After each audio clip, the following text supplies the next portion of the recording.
Good morning and welcome to today's Sunday Bible School lesson. I'm Elder George Lockhart. Today's lesson centers on the three Hebrew boys. But before we get started, as always, let's do a little backdrop. In the late 7th century, before the Common Era, the kingdom of Judah was a client state of the powerful Assyrian Empire. In the last decades of a century of Assyria was overthrown by Babylon, an Assyrian province with the history of a former glory in its own right. Egypt, fearing the sudden rise of this new Babylonian empire, seized control of what was left of the Assyrian territory up to the Euphrates River. Babylon counterattacked, and in the process, Josiah, the king of Judah, was killed. Judah became a Babylonian client by default, through the victor got the spoils. In the following 2 years, Judah then split into part Egypt and part Babylonian. The pro-Egyptian party of Judah was in power, and Judah revolted against Babylon. The king Nebuchadnezzar of Babylon seized Jerusalem, and Jehoiakim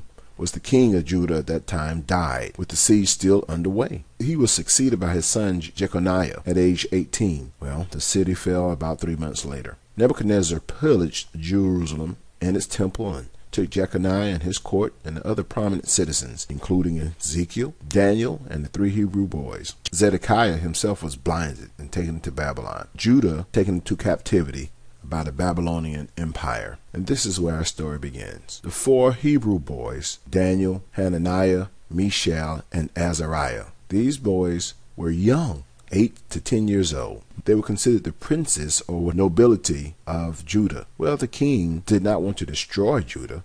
He wanted subjects. He took the best of what Judah had and their children, and he placed them in the Babylonian schools to where these young men could learn the reading, the writing, and the mathematics of the Babylonian way. Now remember, because from Babylon came Persia. From Persia came Greeks. And from Greeks came Rome. We're still under the Roman influence.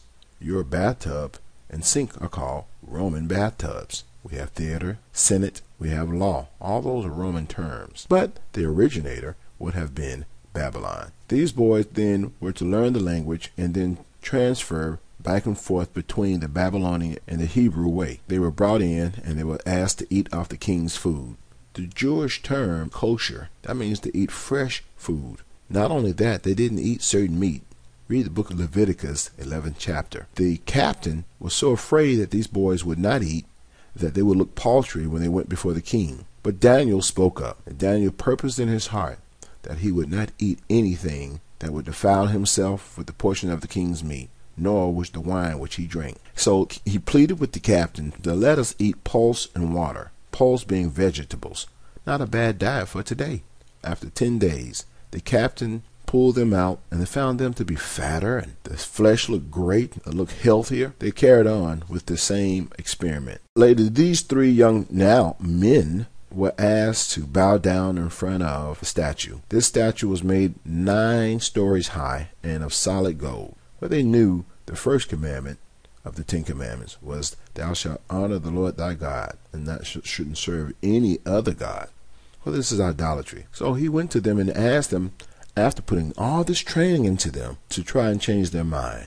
When they heard the music playing, that they should bow down and everyone should worship the king, idol. They would not do that, and even to death. As Job said, though you slay me, yet will I continue to do good. When he heard their reply, became furious.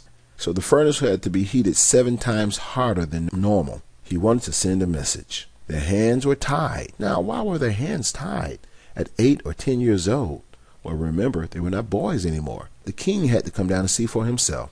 And he asked, did we not place 3 young men in there? I said, yes.